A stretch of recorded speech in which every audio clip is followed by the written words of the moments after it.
সবাইকে এফটিভি নিউজের পক্ষ থেকে শুভেচ্ছা জানাচ্ছি।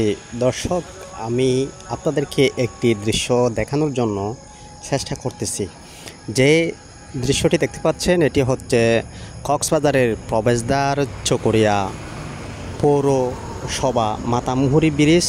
এই মাতামুহুরী ব্রিজ দিয়ে বাংলাদেশের উত্তর অঞ্চল থেকে যত সমস্ত পর্যটক আছে সেই পর্যটকরা কক্সবাজারে দীর্ঘতম সমুদ্র সৈকত কক্সবাজারে প্রবেশ করে।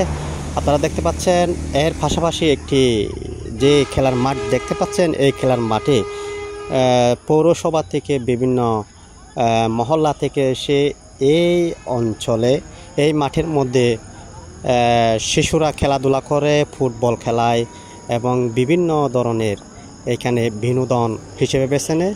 এরপরে এটি হচ্ছে কক্সবাজারের প্রবেশদ্বার চকরিয়া উপজেলা।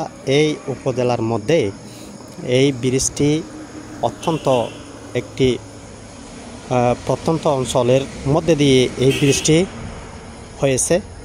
ধন্যবাদ সবাইকে।